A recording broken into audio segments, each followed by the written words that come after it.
Good day to you. I'm standing here in my office, and if we look outside the window, off in the distance, you will see a tree. Just look at that tree, taking it all in. Got what you need to know about that tree just by looking at it? Not really. Would you believe that there's another half of that tree that you're not even seeing? It's underground. Yeah, half of the tree is above ground, and the other half is underground. This is introducing today the idea that media are a system. Media are a system. We've mentioned that term earlier in the class. We're not just looking at content of media in this class. We're looking at media as a system. We're going to start now to develop media as a system by looking at various elements of media as a system. We're going to do that with the first element today of culture. And in fact, the tree is a good way to represent media as a system. Because if we look at the first part of the tree that at least has to do with the tree's health, it is the soil in which it grows. And so we can think of culture that way as well. It's really difficult to get to culture upon a first glance. You have to dig deeper. You have to get underneath that tree to get to the soil. And we can look at culture or soil as surrounding a media system. And just like a tree will draw from the soil, it will draw nutrients and water. Just like a tree will draw those things from the earth, we can also say that media systems draw from culture very, very abstract components that then affect the way that media content is shaped, as well as the way that media are delivered, as well as the way that media are regulated, and a whole host of other elements. So we're starting with the beginning element today of culture. We're talking about cultural characteristics. And that word itself, culture, is a densely packed term. It's got a lot of different meanings, especially when you look at different academic disciplines and how they study culture.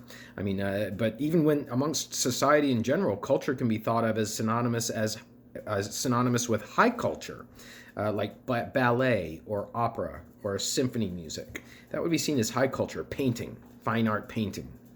And then there's another definition of culture, which is the opposite. It's like pop culture. It's anything that becomes really, really big, like Coca-Cola. Somebody having a picture of a Coca-Cola sign in their room that's from the 1950s, looking back on it as some sort of historical, nostalgic artifact. They're really just demonstrating pop culture. It's culture that everybody, or almost everybody, consumes, and that's Coke. So you've got those two definitions, and there are others as well. The definition that we're going to use in this particular class comes from the anthropological researchers of the Hofstedes. You can get their names and citations in the reading for today. But they basically say that culture is that which distinguishes one group from another. It's as simple and as complex as that. Culture is what distinguishes one group from another. And we're going to look at culture from a media standpoint in this class. We're going to distinguish what distinguishes people who are growing up in one country in terms of the way that they use and create media, what distinguishes them from another country. When we look at culture in that way, what we start to get at is what the values are in a particular place that emerges through the symbols and the rituals of that culture. A very simple ritual for Americans that is participated in across this campus is going to a vending machine. There's a vending machine in the Monroe building.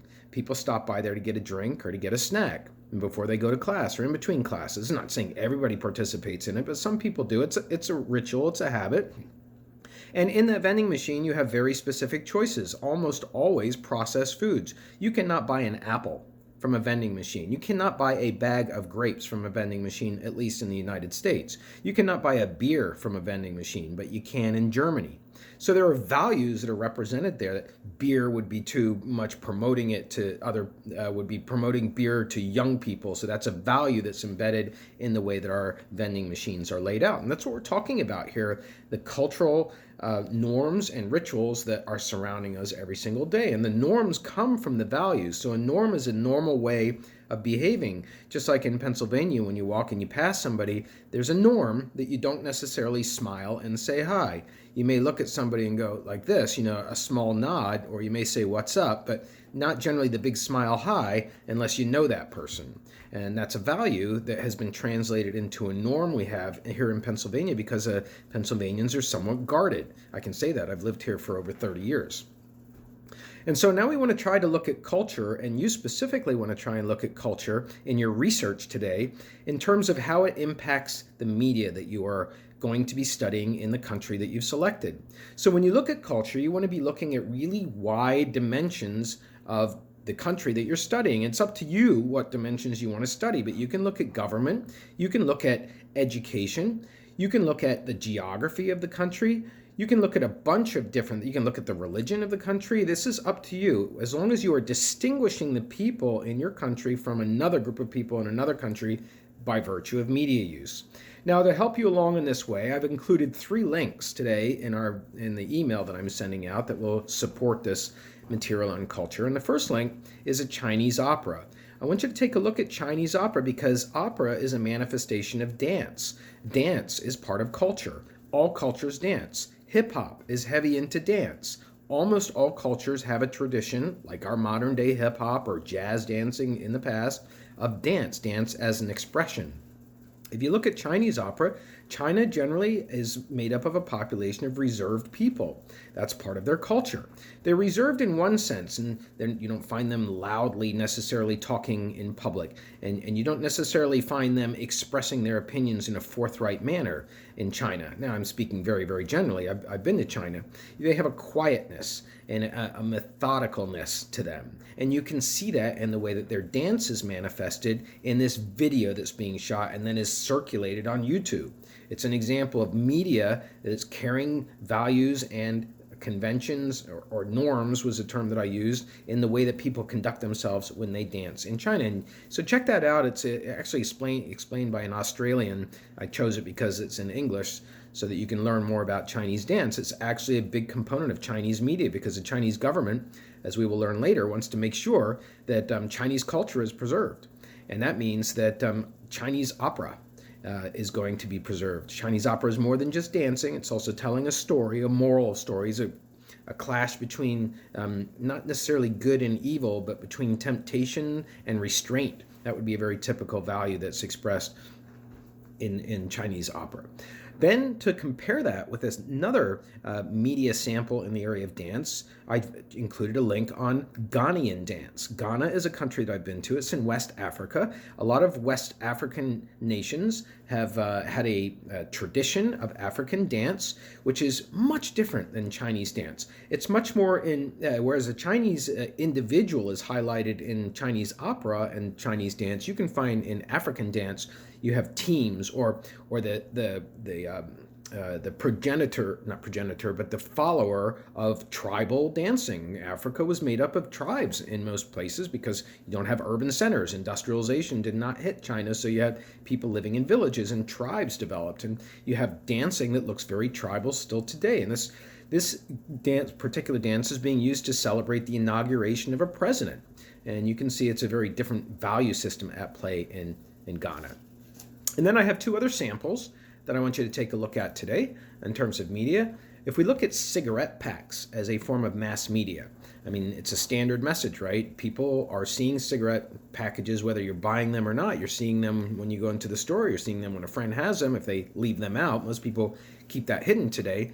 But the Canadian cigarette pack warning is much more severe in terms of the look and the feel than American cigarette pack warnings.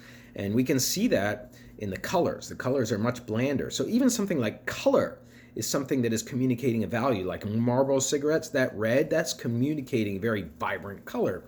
But take a look at that cigarette pack warning and compare it to what American cigarette packs are. And then I'm a little bit out of order in my links here. Then the 4th and final link that I've included for you today is also in the area of health.